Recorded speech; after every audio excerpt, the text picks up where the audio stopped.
All right, plumbers, there's a good chance that you received an email from Google this past week that said, agree to this or we're going to shut down your LSA account. So you probably should talk about that with me, huh? So let's go. Wow! It's the Mammoth Plumber podcast with Taylor Williams and Mike again. Yeah! Have this pulled up on screen right here, and I want to walk you through it a little bit. It's not scary, it's not crazy, but it does change some things that, or it signals change to things that I think are going to be coming down the pipe regarding Google in the near future. So, first thing that you absolutely need to know is you have to opt into this. There is no, I'm just not going to accept that, because if you don't, on June 5th, your ads will stop. Your LSA ads will stop. And I know some plumbers, I know many plumbers who are relying on that service to build their company. Like, you haven't done brand awareness, you aren't running PPC, so you don't have a mature account there, and LSA is the only thing you have going. This is a huge risk point if that's the case, in which case, go in and accept them early. Just get it off of your plate, make sure it's taken care of.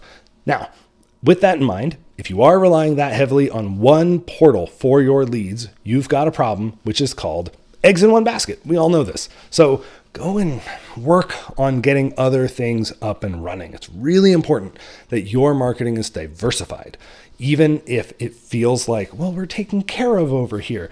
If that fails for any reason, that's a huge risk. Okay, back to this whole notice. So Google goes through here and they tell you what's changing. Basically, they're saying new provisions allowing Google to modify, display, and use content you provide to your local services profile, such as business photos, entity name, location, phone number, category, hours, and website, in your local services ads and across other products and services. Essentially what they're saying is, hey, we want to be able to take what you put into the local services ads platform and use it elsewhere, and use it probably in the Google business listing, and use it maybe inside of Maps, right? And another product, and who knows, probably products we don't even know about. They want to be able to use that data. Keep in mind that Google is a data broker. They're saying across Google products and services.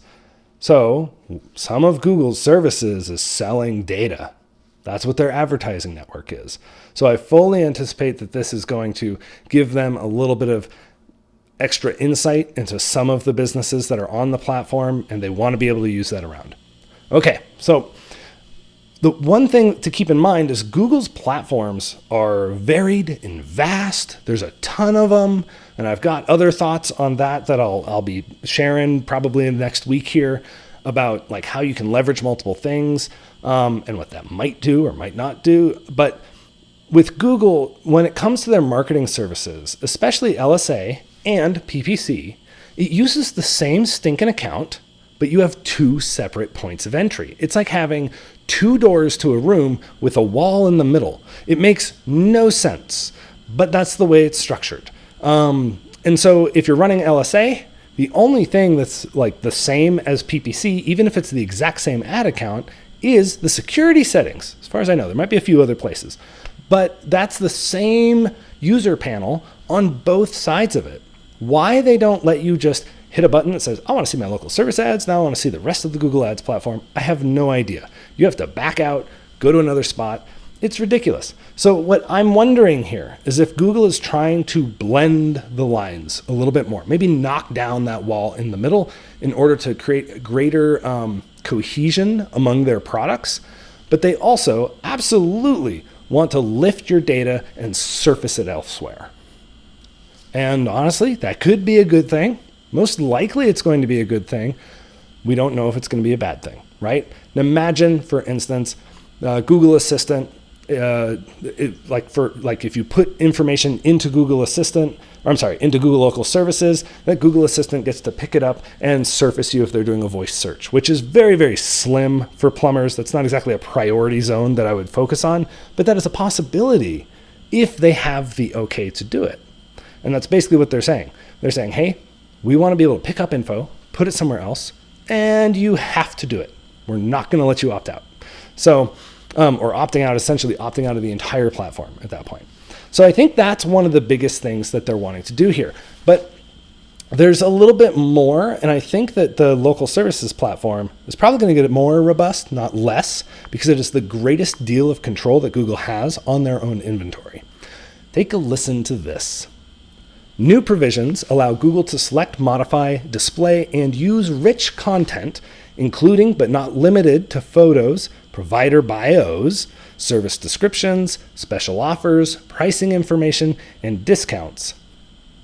But this information comes from your phone call and message conversation with local services end users that are routed through Google, and any web URLs or destinations you identify or share in your local services account. This is probably going to have a layer of AI where if you have specials on the page that is linked to your local services account, that they will pick it up and possibly use that information to advertise you. Saves you some steps, absolutely, but it definitely puts all the control into Google's court, which they would want. So then the next thing is it also picks up things from any web URLs or destinations you identify or share in your local services ads account, which is that's actually a little bit redundant. So, but what this appears to be is that they want to say, listen, if you share something that we think is useful, is good data about your business in a phone conversation with people calling through our platform, we want to be able to use it. We want that data, we want that information, and we want to be able to surface it somewhere else. And if you say yes to this, you're allowing it. Again, you don't have much choice. So it might be interesting, but to me, it's setting things up for something down the road where Google becomes more integrated into what your business actually offers. And it's less about like, okay, give these check boxes and these little things, and it's more about figuring out maybe a little bit more about how you do business. I'm trying to predict the future a little bit. So who knows how accurate this is going to be, but when they say, hey, we're going to listen to your phone messages and we're going to grab photos and provider bios and service descriptions and special offers and pricing information, a little bit gives me a yikes, because that means if Google picks up a price that was quoted on a phone conversation and it's wrong, that's really going to put you in a bind. Now, Google's pretty good at this stuff. I'm not necessarily like freaking out about it, but I could see just a little bit of nervousness around it, right? However, it's their platform. So we're going to run with it as best we can. As long as they have the eyeballs, they have the power, and we will end up having to acquiesce to whatever they do, which is why you're most likely going to say yes to these new terms and conditions. So now there's another segment to this that I think is really, really interesting. It's a little bit on the sideline here, but further on down, they say deal line. It's not deal line, it's deadline. Even Google has spelling errors sometimes, folks. It's just the way the world is. We're human in the end, even if we're Google. Anyway, it says if you don't accept the terms, you'll no longer be eligible to serve, which I've already told you, but that comes with a spelling error. So the other things are kind of for agencies, like an MCC user, which is basically an agency account. That's an MCC is like a administrative account that can manage multiple accounts within Google's system. That's what we use in order to manage client accounts. It says, hey, you can jump into this and say yes to yes on behalf of your clients, which will also mean yes on behalf of you. So my agency is going to go along for this ride. We're going to say yes, right? And then our clients are basically going to say yes, or they're going to say no. And if they say no, they're just going to have to stop their ads, which I wouldn't recommend. Now, let's think about the intent here overall that Google has. Like I said before, this is the most controllable inventory on Google's platform. Search is really determined by competition and budget. But Google, on local service ads, they don't look solely at how much you want to spend and how good your ad is or anything like that. What they really are looking for is the feedback of your business and the feedback of the customer. They want to see reviews. They want to see how fast you get to leads. They want to see whether or not you mark them as booked. They want you to rate them. That performance, it's a performance-driven ad-like zone instead of budget first. It's very much performance first. And this is why some people will have their budget just like jacked up to the moon and still not get any leads. I hear it all the time. Well, I'm trying to spend $10,000 a week and it just doesn't let me. It's like, yeah, well, you probably don't have enough performance like evidence that Google should trust your company to send more, right? So because this is so controlled by Google, and I don't anticipate that changing because they rely on only good businesses getting inventory, which is why speed to lead matters a lot. Because they rely on that to hold the user. If Google passed to the user to a business that just didn't take care of them, well, eventually you're going to have that happen so many times you're going to stop using Google. You're going to go, I don't know, ChatGPT, DuckDuckGo, whatever. And Google loses the eyeball. If they lose enough eyeballs, they lose impressions of their search page, which means they lose the ability to sell space to advertising, which is what LSA is. So they have this balance that they have to play. Make the user happy and sell ads to the business to make the shareholders happy, right? Their primary concern is quality results to the users. So they get to keep their users high. Otherwise, they do not have the airtime or inventory to sell into the market for businesses. So this, to me, means that local service ads definitely aren't going away. I remember when they first started up, I was like, I wonder how long it's going to last because Google cancels a lot of things. No, I don't. I think that Google is going to be leaning into this. If anything, I think we'll see that search itself is going to be degraded. Not deprecated, not like it's just going to not be as powerful because the users are being trained to click on the Google guarantee ads. That green check mark is really powerful. It means that there's a level of trust and credibility and certification that goes along with that ad that you don't get out of standard search. So I expect that search is going to see fewer and fewer searches as more and more people start trusting the LSA ads because they come with a green check mark, but they also come with one of the biggest factors of credibility, your reviews. You got to remember, whenever you see an LSA ad, there's two masters. One is Google saying, wow, okay, this we're going to surface you because you look to be a good company. The other is the user at that moment in time, which is your customer, who has to choose you from 2 or 3 other people who surface up at the top. And reviews are one of the biggest signals of whether or not you're worthy of a click, which is why I harp on reviews so much. Everybody who's thinking about SEO, like reviews. You've got other things to do, but if you aren't doing reviews, nothing else matters. Make sure you show up with a good credibility factor. And put it on your web pages, put it on, like blast those out to Facebook, say I'm a 5-star plumber, all that stuff. So anyway, they're taking more control. They're leaning into the platform with this. They're saying, hey, we're going to do more of this. And we want the ability to be more flexible with what you put in there.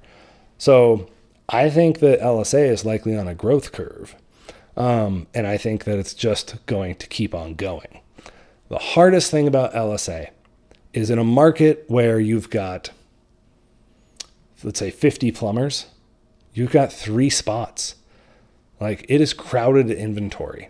And for a lot of you who've seen your LSA leads drop, I think that's one of the biggest components is Google has more good businesses like you to be able to spread that inventory out over.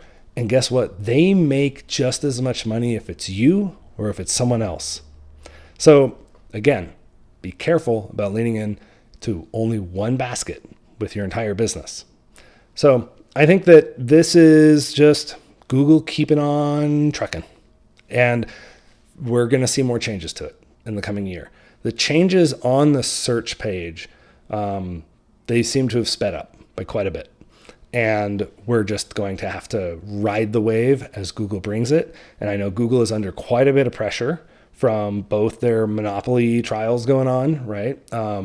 As well as from the advent of AI. They're trying a lot of things. They're switching a lot of things. They're changing a lot of things. Another example is Google posts on the business profile disappeared today in particular.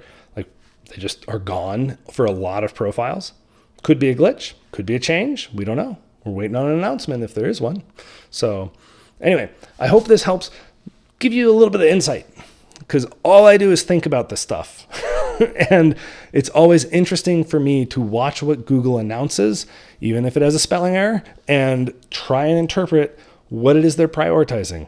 Because ultimately, if I can help my clients and other businesses prioritize what Google wants you to prioritize, like if you prioritize what Google prioritizes, then you got two businesses working in parallel with each other, and likely they'll take you along for the ride.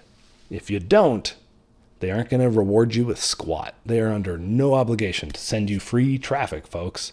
And that's what you might be banking on if you say no to this. They're going to lean into it. LSA is likely going to get more robust, but it's not as cheap as it used to be. And the lead volume is likely slowing down for some people if you used to have a really robust account a few years ago, because now there's just more robust accounts inside of the platform. So anyway, I'm rambling a little bit, so I'm going to call it here. I hope you had a good one, and we'll see you next time with more adventures in marketing for plumbers, because that's what's fun. If you want my team to take a look at your marketing, go to tylerwilliams.net, and we'd be happy to. You could schedule a consult there, and it's just an hour for us to dive in, take a look, give you some tips, and give you some concepts that we think you should work on, and then we'll tell you what we do for services, but no obligation to get anything, and we spend more time on you than we do on us. Anyway, you have a good one. We'll see you around. Let me tell you the tale of Tyler Williams, the marketing man. Born beneath the northern glow, through icy winds and endless snow, one dark night disaster came, a plumbing failure, a world in shame. Searching online, no ads in sight, no plumber answered in the endless night. The pipes burst wide, the earth gave way, his home was gone, his mother lost. With fists clenched tight to the frozen sky, Tyler made a vow, a marketing cry. Arise, their name shall stand. I will forge their fate with my own hand. Tyler Williams, the marketing man, with cosmic power, he built the plan. Fire in his eyes, campaigns in his hand. He builds lost plumbers across the land. From frozen wastes to city skies, plumbers thrive where legends rise.